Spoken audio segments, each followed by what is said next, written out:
Patti Roberts is a refined and relatable, mature influencer, celebrated for her wit, wisdom, and undeniable charm. With a wealth of experience across diverse industries, she offers her audience valuable insights and honest conversations, all while exuding grace and sophistication. Patti doesn't believe in the concept of anti-aging. Instead, she champions what she calls vibrant aging. So let's dive in and make time for the one and only Patti Roberts.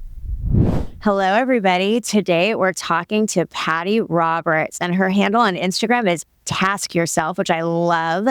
And, Patti, Emma and I met you at our Make Time meetup in New York, and we just fell in love with you and your energy, and we're so excited to have you on the podcast today. Really, it was such a pleasure to meet you, and we're so excited to introduce you to all of our Make Time listeners. Thank you. The pleasure was mine as well. Yes. We always ask the same question of our experts that we bring on. What do you think is the most important thing to make time for, and why? I say wellness, right? Just hands down, without a question. And wellness looks so many different ways, whether it be mental, physical, drinking the right amount of water, protecting your peace, setting up boundaries, when you feel your anxiety welling up, taking a step back to calm down. So, because I just feel like I can make a list of all the things I want to accomplish and all the things I want to do and people I want to be. Well, what difference does it make if I'm not well? Yeah, I agree with that. If you can't take care of yourself first and foremost, how can you then take care of others around you? Impossible. Impossible. So, and life is challenging, and when I came into this social space, one of the things, I was like vibrant aging, advocate, because I'm not an anti-aging. I mean, we are getting older.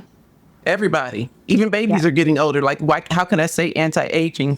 And so just being in this space and moving and thriving and being happy and healthy.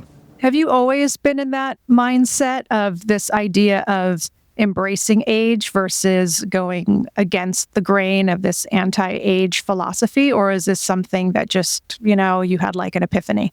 So I've always been in this mindset a little bit, right? Before I started in the content creator space, I worked in the wellness space. I worked for the YMCA, and it was mind, body, and spirit. And I believe if you take care of those three things, everything else will, fall in place. And so when I got into the content creator space, people were like, well, we've got an anti-aging cream. I'm like, for who? Not for me. I'm aging. Like, you don't get it? And so so initially early on, when brands would say, you have to use the word anti-aging, I'd be like, why would I do that though?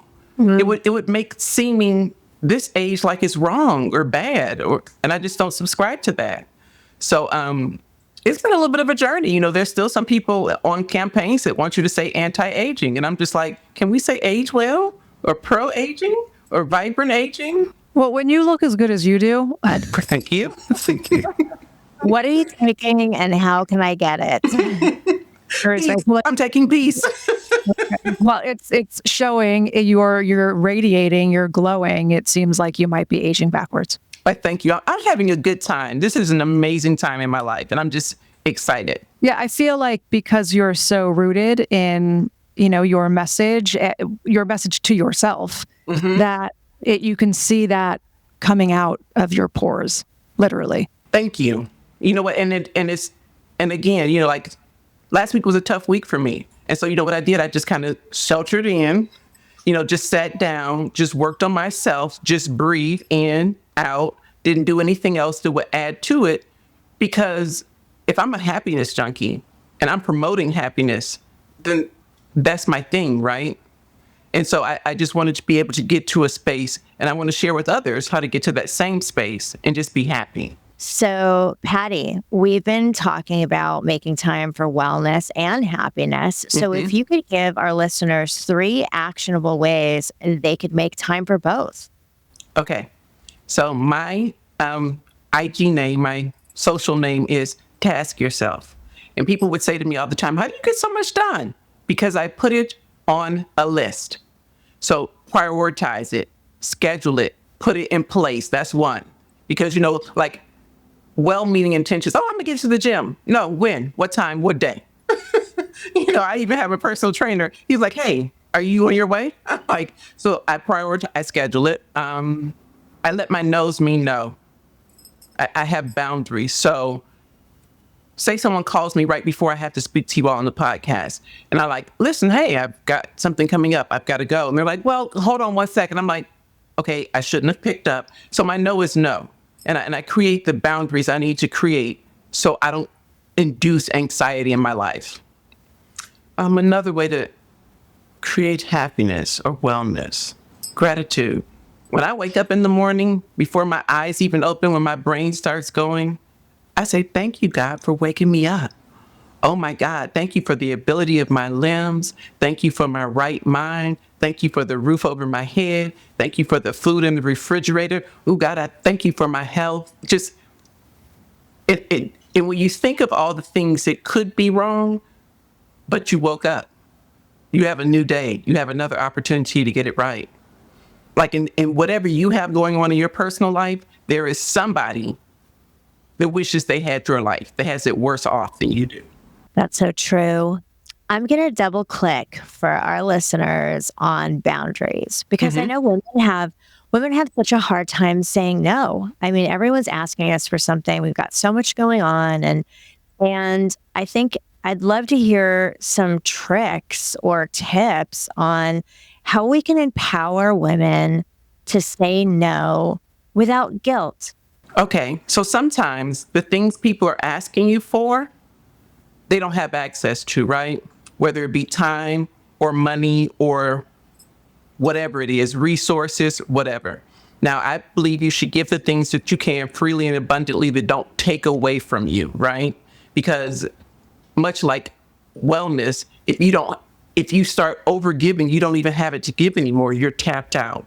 So in my life, I know the things I have is because I've learned the lesson. I've taken the L. I've done the work, right? And so I'm willing to share that. But when God gave me these blessings, he also said, now I expect you to be a good steward of them. Because anything you're not a good steward of, you lose, right? So if I don't know how to tell you no, then I'm going to lose the ability to tell you no. If I don't know how to say no, I can't loan you money, then I'm not going to have any money. All the things that you're just giving out freely, those are blessings for you that you've accumulated through lessons and studies and doing the work. So if you keep giving them away, you can't keep being blessed with them. Yes, you should give, but not where your boundaries are crossed. Mm-hmm. Yeah, one thing that I like to do, and I've been doing this a lot lately, is when people ask me for help, if I can help them with something, like, hey, Helen, can you help me by doing A, B, and C, or referring me to D, E, and F? I like to ask back, and make and make a habit of, and it's not necessarily that I might really need the help. It's just like pushing that behavior forward. If I'm going to help you, please help me. Let this be a give and take. I love that. And just asking, it could be the littlest thing, like listen to our Make Time podcast. Do me a favor. Can you go listen to the Make Time podcast and give us a like on our podcast? It could be just like anything. And how fair is that? That is so fair, right? So give and take. So it doesn't feel so one-sided. I think sometimes you have people that like to ask and ask and ask, and we give and we give and we give until resentment builds up. And I just feel like, you know what, that's something that we should do. If someone asks, then we should, continue this circle. And that brings us closer. And that's what community is about. Yes. Helen, you made me think of something. Sometimes when people ask me for something, I say, okay, I can assist with that. Now, what have you done? So I can know where you started, how much you've accomplished on your own. Because, God loves those who help themselves. You know what I'm saying? Have you done any of the work for yourself before you're asking me to help you? Yeah. And another thing that you were talking about that I think is really interesting is scheduling. So we love to say here at Make Time to actually make time for things and put it in your calendar. And I know, Emma, you are you are speaking Emma's language right there. So do you have everything kind of is your schedule really down and to the point? Listen, if it's not on my calendar, it's not happening. I'm looking for my phone so I can show it to you. I can hold it up, but it is like this, right? In the calendar, say for our podcast today, all the links, every link, everything associated with it, whether it be the time, the address, the contact, the phone number, the link, if it's not like it's tight. Patti, you're speaking my language. This is my language. If the other day something did not land into my calendar, and I get a call saying, "Are you going to join this Zoom meeting?" And I was like, "What? If it is not there, I am not showing up." So it is very important that I type it, and all the links are there, all the notes are there, all the this is there, so that I can make the meeting. Because if it's not there, I'm not there. It's funny that we're talking about this because I make time to take things off my calendar, and I respectfully push, because every night, one of the last things I do is I go through my calendar for the next day. And if all these things have appeared out of nowhere, I allow myself to prioritize. And if I'm really too jammed up to do something, I just make time to let the person know, hey, I'm a little jammed up tomorrow. I'll be much better equipped to do this next week. And I think people actually really appreciate that, rather than having me with just half there, not really paying attention to what's at hand. And so I make time to clear some time in my calendar so I'm not so jammed up. And I think that's really important too, to allow people to make time for some breaks. Make time for some breaks, but then by you canceling that, you're really then being able to show up for that person so much more when you feel a little more recharged, your brain's not, overloaded. I appreciate that. And let's talk a little bit about gratitude. And just kind of staying there. And, first thing in the morning, I think that's just really it. It's just meaningful to me when people talk about starting the day in a grateful place, because I think that if you wake up, there's something to be grateful for. The sun always rises, and there's always a new, fresh, clean slate to the day. So I think that, you're so empowering, and I love your message that you give to women about embracing the beauty of aging.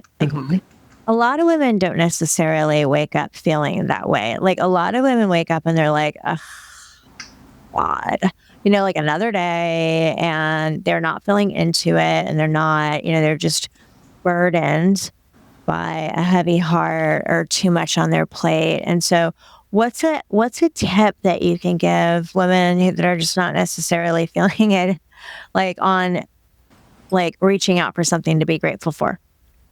So my first thing is, I think that once you shift your mindset, that a lot of that changes with it. So if you've shifted your mindset to start your day with gratitude, write 10 things down or say 10 things out of your mouth that you're grateful for, right? And that still doesn't work for you, then you have to task yourself with why?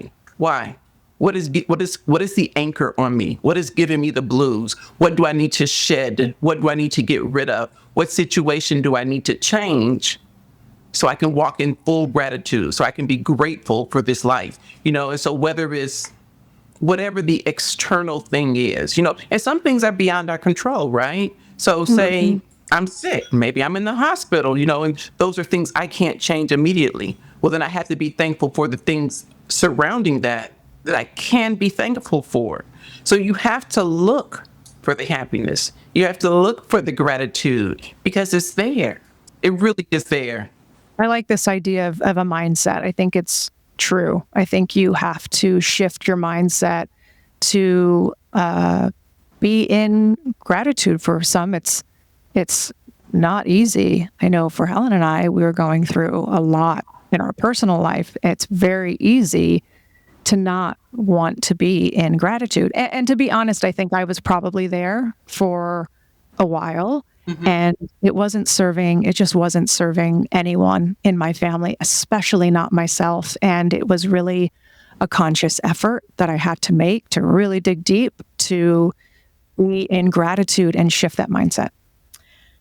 I think just to like lean into that a little bit, I think when you're in a season of where you're burdened or you're sad and things are going not quite as you expected, like being grateful for the littles, I think is really important. You know, if it's the sunlight on a flower or, you know, just a warm cup of coffee, just, you know, a text from a friend, just really like, if you can't be grateful for the big things, like hold on to the littles, and those littles will start to build.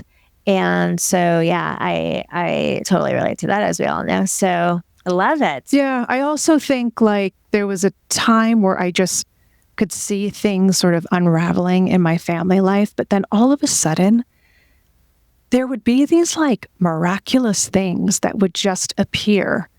And that also helped me shift my mindset, because it was almost like God, someone was just giving me these little like seeds of like wake up. Like there are beautiful things happening around you. You just have to look up. Yeah. There's a book called Everyday Miracles, because if you're looking for miracles, that's what you see. If you're looking for problems, that's what you see. I mean, it's just an age old. I drive a Mini Cooper. Never saw Mini Coopers on the road before I got the Mini Cooper. After I got the Mini Cooper, everyone has a Mini Cooper. So if you're looking for everyday miracles, that's what shows up. If you're looking to be stressed out, guess what? That's what shows up as well. Mm-hmm. I think too, I always say you need to be open for joy, you know, and let joy find you. It will. And also, two things can exist at the same time, right? Absolutely. You can be, you know, you can be joyous, but you can also be going through grief and sadness. And Listen, this weekend, I spent this whole weekend on the couch like a slug. And I said, okay, come Monday morning, you will shake that off, get up, and get back at it. You know what I mean? So and I think also allowing ourselves grace, right? Because everything is not perfect all the time. No one expects that. So yes, two things can exist at the same time, but you'd have to push through. It's an actionable item. 100%. Okay, so we always love to ask our guests that come on the show, what are you not making time for currently that you're going to commit to make more time for today? Work. I have been, so recently I've just got my wellness back on point. I said, you know what, let me hire a personal trainer, someone that can even help me be more accountable, right? And when it comes to work, I've been a little procrastinating. And it's because I'm just not, I've been doom scrolling and all kinds of things that I don't normally do. And so I've said to myself, you know, you have goals that you want to achieve. You're in fourth quarter. You're setting up for a strong first quarter in a couple of days. Get at it. Like, I know you're tired. I know you're like, okay, I've accomplished. And I know it's the end of the year, you know, and sometimes, you know, work is a thing, but I love what I do. So it should not be taxing for me. And the only reason it's taxing is because I'm mismanaging it. So if I take the time to make it work for me, then it will work again. Isn't that horrible to say that? It's horrible. I don't think so. I love making time for work. I mean, work is one of my most loved things. Like, I love working. So I think that's just magical. And I get it. Yeah, but you also need to be able to make time to recharge so that you can then make time to work. So, you know, all of this goes hand in hand. Patti, we love talking with you today. Can you tell our listeners how we can find you? I am on socials everywhere under either my name, Patti, P-A-T-T-I, Roberts, or simply Task Yourself. It's one word, like ask yourself, but with a T in front, Task Yourself. So whether that be on YouTube, IG, or TikTok. Terrific. I want to say something to you all. So when I came to do the wellness walk with you, I had worked out earlier that day. And so I came and I got these two things, right? Shameless plug, right? Okay, I got these two. I took them. What are those two so the people at home can hear? This is the rhodiola vitamin, Okay. Rhodiola. okay, and the women's multivitamin. Yeah. Okay. Okay. So I took 2 and 2 on the walk. Okay. I went home, showered and all that, went to bed. I didn't get up until 7 in the morning. Now, my normal sleep cycle is fall asleep around 9 or 10, wake up around 4 because I have to go to the restroom, never go back to sleep. So now I'm getting, 4, 5, 6 hours of sleep a night. That's it. So I said, okay, it was a fluke. It was a fluke. You did a double workout that day, get up in the morning, do it again, take them again, right? Every night since then. I go to bed around 10. I've been getting up at 7 or 8. Wow. If I wake up in the morning at 4 a.m. to go to the restroom, I get back in the bed and go back to sleep. I'm like, you know what? I don't know what's in it. I think it's the rhodiola. The adaptogen. It's lowering your cortisol. And so I'm like, what is happening? Like all of this is like, I'm looking awful young through here. Like the swelling, the puppiness, the whatever. And I'm like, could it be? And so, Well, it sounds like you're making time for your brain, body, and beauty with Make Time. yeah. In that order. Just wait. We have some new things coming. We're going to send you a goodie bag soon. I'm so excited. And I'm so grateful for these two, honestly. And I'm going to do a post because I'm like, when I come across things that organically just work, they just work. That's the only new thing to the routine. Thank you. Thank you, Patti. We appreciate it. Thank you so much. That was a beautiful, Shameless plug. shameless plug. We love that. That's why we're here, to make some time for women everywhere. So thank you. We appreciate that. Patti, thank you so much for joining us today, and continue to make time for the things that matter. Absolutely. Thanks for joining us today. We hope that listening to our podcast has empowered you to make more time for yourself. So make sure to subscribe, please leave a review, and share with a friend who could use a healthy reminder on the importance of making time. And make sure to keep tuning in, as we will continue to bring on incredible guests to share their Make Time tips on our upcoming episodes. And come say hi over at Make Time Pod, or visit us at maketimewellness.com. Until next time, make time.